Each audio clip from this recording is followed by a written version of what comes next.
ताकतें जो आज सत्ता में बैठी हैं, ये सत्ता से दूर हो जाएगी और ये गरीब लोग जो आज मेरे सामने बैठे हैं, मैं गारंटी में कह सकता हूँ आज इस मंच पर जो लोग बैठे हैं, ऐसा आएगा एक दिन सुनहरा 2027 का, इनमें से बहुत सारे लोग लखनऊ में खड़े होकर मेरी तरह आपके लिए दहाड़ने का काम करेंगे। मेरी बात कर रहा हूं। आप सोचो एक चंद्रशेखर आजाद इनसे नहीं झेल रहा। जब मैं चुनाव लड़ने आया था तो बड़ी बड़ी पार्टियों के नेता कहते थे, पहले क्या कहते थे, अकेला चंद्रशेखर क्या करेगा भाई, क्या करेगा अकेला चंद्रशेखर, अकेला चंद्रशेखर क्या करेगा। बात आगे बढ़ने लगी तो कहने लगे अच्छा आगे भी बढ़ जाएगा तो ये तो मंत्री बनना बन जाएगा भाई। फिर जब और आगे बढ़ने लगी तो कहने लगा चल नहीं पाएगा। और मैंने मंत्री मेरे लिए मेरा तो सब कुछ आप हो। क्या बाबा साहब अम्बेडकर की मूवमेंट को छोड़कर चंद्रशेखर आजाद नहीं जा सकता है क्या भाई? तो ऐसे एक नहीं 1000 मंत्री पद को लात मारता हूं मैं आपके सम्मान के लिए।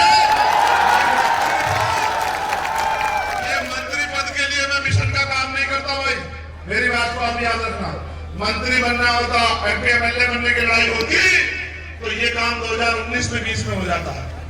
ये लड़ाई है बाबा साहब अम्बेडकर, मानव काशीराम साहब, ज्योतिबा फूले साहब के आंदोलन को आगे बढ़ाने की लड़ाई। इसलिए मैंने कहा कि इनको जितना झूठ फैलाना फैलाने दो, एक बार अवसर मिलने की देर है। 500 हेक्टेयर 42 हेक्टेयर और आपका अकेला नहीं ना चंद्रशेखर आजाद एक तरफ। अगर आप पहचान नहीं हुई, अगर अलग पहचान नहीं हुई पार्लियामेंट में, बताओ अलग पहचान है या नहीं है बताओ। और इस बार तो मैं पार्लियामेंट गया तो बहुत सारे कर्मचारी मेरे पास आए, बोले भैया आज तो आपकी पार्टी के बहुत सारे सांसद आ रखे हैं। मैंने कहा भाई चुनाव तो हुआ नहीं, अभी से कहां से सांसद जीत के इतने सारे। बोले मैंने कहा कहां से आ गए भाई, हमारे पार्टी का तो मैं अकेला सांसद हूँ। बोले बहुत सारे लोग नीला पट्टा पहन के आए हैं। मैंने कहा ये देखो अभी तो एक आया है तो रंग बदलने लगे, जिस दिन 2.5 का आंकड़ा पार करके गए उस दिन चारों तरफ नीला नीला होगा। तो ये तो एक आंदोलन है। आपने पिछला आंदोलन तैयार किया, इस बात पे गौर करना, मेरे बड़े लोग बैठे हैं सब। आपने पिछला आंदोलन तैयार किया, आंदोलन पौधे से वृक्ष बना, वृक्ष ने लंबे समय छांव दी, फूल दिए, फल दिए, आपकी सुरक्षा की। अब वो वृक्ष सूख गया है, अब वो ना फल दे सकता, ना छांव दे सकता, ना फूल दे सकता, ना सुरक्षा कर सकता। तो आपको मगर आपकी जिंदगी में तो जो बदलाव होने थे वो तो नहीं हुए। क्या 100% बहुजन समाज अपने पैरों पे खड़ा हो गया? क्या उनको जुर्म होना खत्म हो गया? क्या उनको रोटी रोजगार मिल गया है? क्या उनको इज्जत सम्मान की जिंदगी मिल गई है?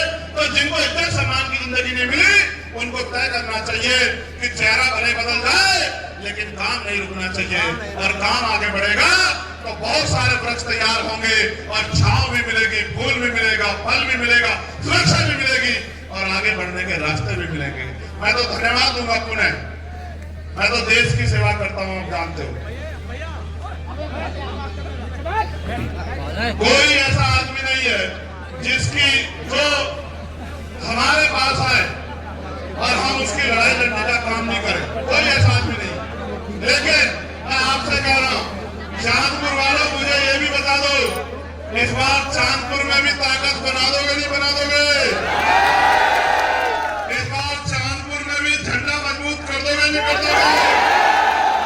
इस बार चांदपुर में भी से भी चांद निकाल दोगे नहीं निकाल दोगे?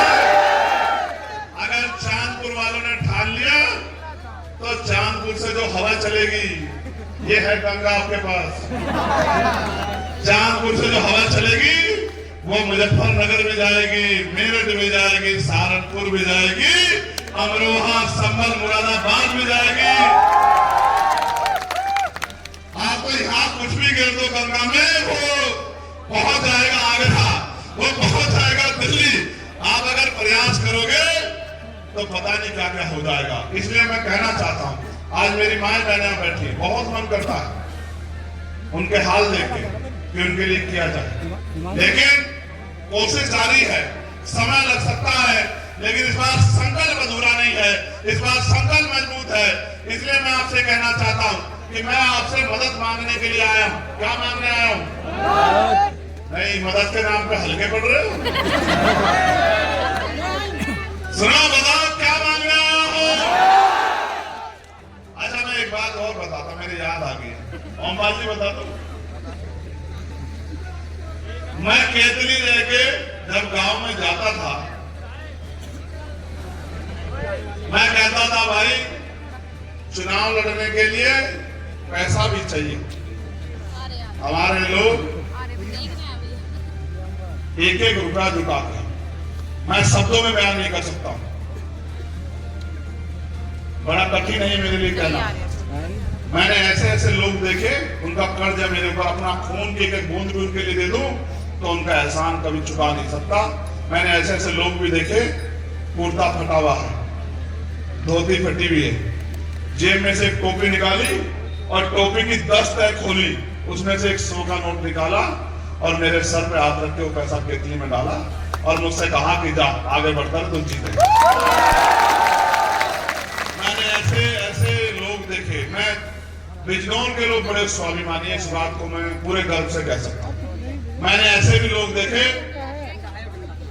मुझे नहीं पता उनके घर में खाने को रोटी थी नहीं थी, लेकिन उन्होंने एक एक पैसा मेरे चुनाव के लिए जुटाया। और मैं अपनी टीम की क्या बात दूं, जो हमारी भीम आर्मी की टीम है बिजनौर की, जो हमारी आजाद समाज पार्टी की, मैं क्या दाद दूं उनकी?